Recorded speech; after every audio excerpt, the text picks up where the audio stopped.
பிள்ளையார்பட்டி ஸ்ரீ கற்பக பிள்ளையாரை வணங்குகிறேன். ஆதித்யாய சோமாய மங்களாய புதாயச குரு சுக்கிர சனி பெயர்ச்ச ராகுவே கேதுவே நமோ நமக. நமது வாழ்க வளமுடன் ஜோதிடம் யூடியூப் சேனல் நேயர்கள் அனைவருக்கும் உங்கள் அஸ்ட்ரோ TS மோகன் ராவின் அன்பான வணக்கம், வாழ்த்துக்கள். இப்போ நாம் இந்த மாதத்தில் என்ன பார்க்க போகிறோம்னா 2025 ஜனவரி மாத பலன்கள் பார்க்க போகிறோம். எப்பவும் போல தான் வழக்கம் போல் 12 ராசிக்கும் தனித்தனி வீடியோ வரும். அதுக்கு முன்னாடி இந்த மாதத்தில் கிரகங்கள் எங்கே இருக்குன்னு பார்ப்போம். ரிஷப வீட்டில் குரு பகவான் தன்னுடைய பயணத்தை நடத்தியிருக்காரு. கடக வீட்டில் செவ்வாய் பகவான் தன்னுடைய பயணத்தை நடத்தியிருக்காரு. கேது பகவான் கன்னி வீட்டில் தான் இருக்கார். சூரியனும் புதனும் இங்கே வந்துடுவாங்க, இங்கே வந்து தனுசு வீட்டுக்கு வந்துடுவாங்க. அதே மாதிரி கும்ப வீட்டில் சனி பகவானும் சுக்கிரனும் பயணம் பண்ணிகிட்டு இருக்காங்க. மீன வீட்டில் ராகு பகவான் பயணம் பண்ணிகிட்டு இருக்காரு. ஆல்ரெடி இந்த மாதம் முழுவதுமே சிறப்புகள் நிறையா இருக்குது. என்ன காரணம் அப்படின்னா, முதல்ல ஆங்கில புத்தாண்டு ஜனவரி 1ஆம் தேதி. உங்கள் எல்லாருக்கும் மீண்டும் என்னுடைய ஆங்கில புத்தாண்டு வாழ்த்துக்கள்.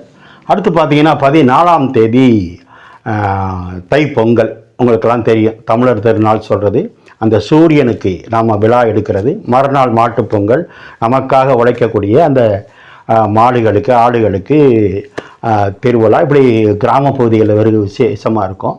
அந்த நியூ இயர் கொண்டாடக்கூடிய அனைத்து தரப்பு மக்களுக்கும், தைப்பொங்கல் மாட்டுப்பொங்கல் கொண்டாடக்கூடிய அனைத்து தரப்பு மக்களுக்கும் நம்மளுடைய யூடியூப் சார்பாக அனைவருக்கும் அன்பான வணக்கத்தையும் வாழ்த்துக்களையும் தெரிவிச்சுக்குவோம்.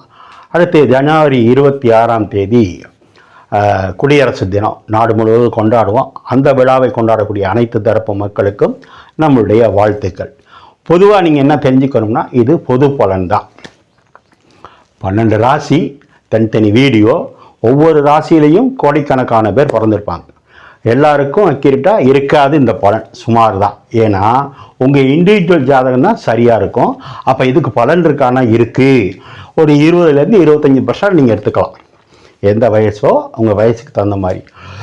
ஜாதகத்தில் நல்ல தசபுத்தி நடந்தால், இதில் நல்ல பலன்கள் சொன்னால் கூடுதலாக நன்மைகள் கிடைக்கும்.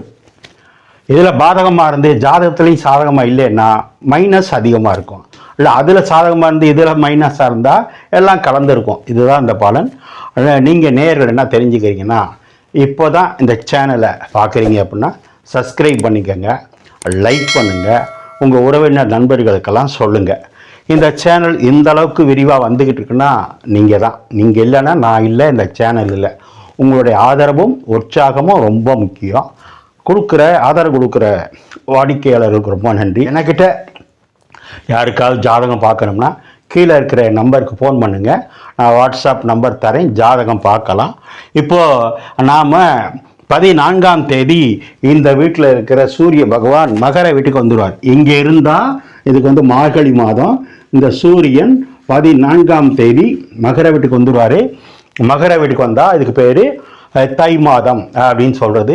மற்றபடி இந்த நிகழ்ச்சியை பார்த்து கொண்டு இருக்கின்ற உங்கள் அனைவருக்கும் மீண்டும் என்னுடைய வாழ்த்துக்கள். நான் வணங்கும் என்னுடைய தாய் தந்தையர், குலதெய்வம் முத்துமாரியம்மன், அண்ணாமலையார், உண்ணாமலை தாய், நான் நித்தம் வணங்கி வேண்டி நிற்கும் அந்த குமரமலையான், அத்தனை பேருடைய அனுகிரகம் ஆசீர்வாதம் இந்த மாத பலன்கள் உங்களுக்கு சிறப்பாக அமையணும் கேட்டுக்கிறேன். வீடியோக்குள்ளே போவோம். ஓம் நமச்சிவாய. இப்போ நாம் மீன ராசியை பார்ப்போம். மீனம் அப்படின்னாலே வெளிநாட்டு ராசின்னு அர்த்தம். நிறைய பேர் வெளிநாடு போயிட்டு வந்துக்கிட்டு இருப்பாங்க. ஒரு சிலர் 40 வயசுக்கு மேலே போவாங்க. சில பேர் பார்த்தீங்கன்னா 20 வயசுலேருந்து போயிட்டு வந்துக்கிட்டே இருப்பாங்க. தங்க மாட்டாங்க, போயிட்டு வந்துக்கிட்டே இருப்பாங்க.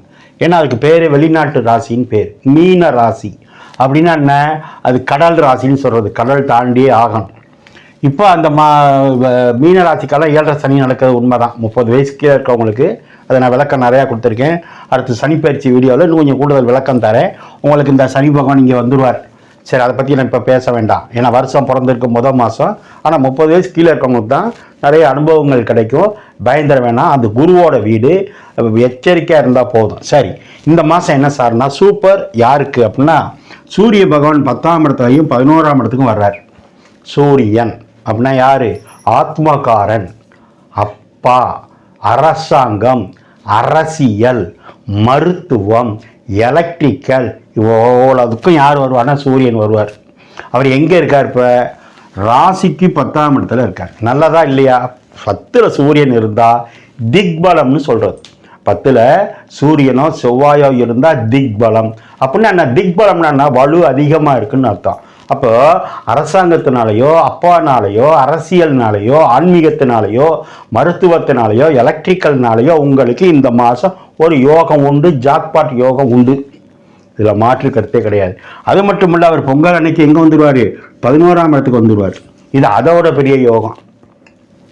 உங்களுக்கு 6ஆம் இடம் சொல்லக்கூடிய, எதிரியை சொல்லக்கூடிய, கடனை சொல்லக்கூடிய, நோயை சொல்லக்கூடிய, சர்வீஸ் வேலையை சொல்லக்கூடிய கிரகம் அவருக்கு 6ல் மறைஞ்சி உங்களுக்கு 11ஆம் இடத்துக்கு வரும்போது இந்த சூரியன் ஒன்னே போதும் அபரிவிதமான அற்புதமான யோகத்தை கொடுக்க போகுது. எதிரி இல்லை, கடன் இல்லை, நோய் இல்லைன்னா நீங்கள் நல்லா இருப்பீங்க. படிப்படியாக குறைஞ்சிரும். அது மட்டும் இல்லை, அரசாங்க லோன் கிடைக்கும், அரசாங்கத்தினால வீடு கட்டலாம், அரசாங்கம் சம்மந்தப்பட்ட அத்தனை விஷயம் உங்களுக்கு கிடைக்கும். ரைட். அடுத்து உங்களுக்கு ராசிக்கு 12ல் சனி பகவான் சேமிப்பு, விரயம் 2 இடத்துலையும் இருக்கார். அது மட்டும் இல்லை, உங்களுக்கு அஷ்டம் 3, 8 கூடிய அஷ்டமாதிபதின்னு சொல்லக்கூடிய 6 கூடையவனும் மறைகிறார், 6 கூடையவனும் மறைகிறாரு, 8 கூடையவனும் மறைகிறார்.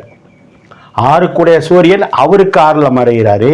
அஷ்டமாதிபதி அவங்க ராசிக்கு 12ல் மறைகிறார். எப்படியெல்லாம் யோகம் இருக்கு பாருங்க.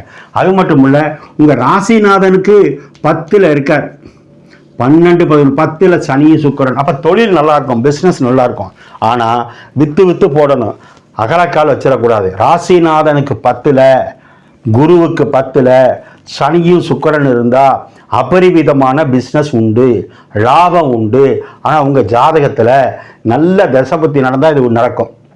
அது மட்டும் இல்லை, ராசிக்கு 7ல் கேது, ராசியில் ராகு இருக்கும்போது நான் ஏற்கனவே சொல்லியிருக்கேன், கணவனாக இருந்தால் மனைவிகிட்ட, மனைவியாக இருந்தால் கணவன்கிட்ட விட்டு கொடுத்து போகணும், அதிகாரியாக இருந்தால் ஆஃபீஸ் ஸ்டாஃபுகள்கிட்ட விட்டு கொடுத்து போகணும், கம்பெனி முதலாளியாக இருந்தால் மேனேஜர், சூப்பர்வைசர், லேபர்கள்ட்ட விட்டு கொடுத்து போகணும். வேறு எந்த பாதிப்பும் கிடையாது. ஆனால் திருமணம் நடத்துறதுக்கும் இதுக்கும் சம்மந்தம் இல்லை, குழந்தை பாக்கியத்துக்கு இதுக்கும் பாதிப்பு இல்லை. நீங்கள் இந்த மாதம் முழுவதும் சுக்கிரன் சனி ஒன்று சேர்ந்துருக்கிறதுனால, மறைஞ்சி இருக்கிறதுனால லாபமே நஷ்டம் கிடையாது. இந்த ஆண்டில் நிறைய விசேஷங்கள் உங்களுக்கு சாதகமாக நடக்கிறதுக்கு உங்கள் சொந்த ஜாதகத்தை ஒரு தடவை பார்த்துக்குங்க. ஆனால் இந்த மாதம் வெற்றி தான். ஏன்னா 10ஆம் இடத்துலையும் 11ஆம் இடத்துலையும் சூரியன் இருக்கிறது. அது மட்டும் இல்லை, உங்களுக்கு 4, 7 கூடிய சுகஸ்தானம் சொல்லக்கூடிய அம்மாவை சொல்கிறது, மனைவியை சொல்கிற கிரகம் சூரியனோட இருக்கிறதுனால இந்த மாதம் கணவனாக இருந்தால் மனைவினால் யோகம் நிறையா இருக்குது, நீங்கள் மனைவியாக இருந்தால் கணவனால் யோகம் இருக்குது. ஆக ஆராய்ஞ்சு பார்த்ததில் ஜனவரி மாதம் உங்களுக்கு ஒரு பொற்காலம்தான். எதிலும் எச்சரிக்கை தேவை. மீனராசிக்காரங்க 22ஆம் தேதி 23ஆம் தேதி சந்திராஷ்டமம் இருக்குது. அந்த நாட்களில் கவனமாக இருங்க. கொடுக்கல் வாங்கல் இருக்காங்க, பேங்க் டீலிங் இருக்க எச்சரிக்கையாக இருங்க. பயம் ஒன்றும் இல்லை. நீங்கள் வழிபட வேண்டியது முருகன் வழிபாடை பண்ணுங்கள், வேறு ஒன்றும் பண்ண வேணாம். முருகன் தான் உங்களுக்கு பாக்கியாதிபதி. இப்போ கொஞ்சம் நீச்சமாக இருக்கார், அதனால் பாதகம் இல்லை. மற்ற கிரகங்கள் நல்லா இருக்குது. முருகன் வழிபாடை பண்ணுங்க. அதுவும் ஆத்தோரம் உள்ள முருகன், கடலோரம் உள்ள முருகன் வழிபாடை பண்ணுங்க. இந்த மாதத்தை கொண்டாடுங்க. ஓம் நமச்சிவாய.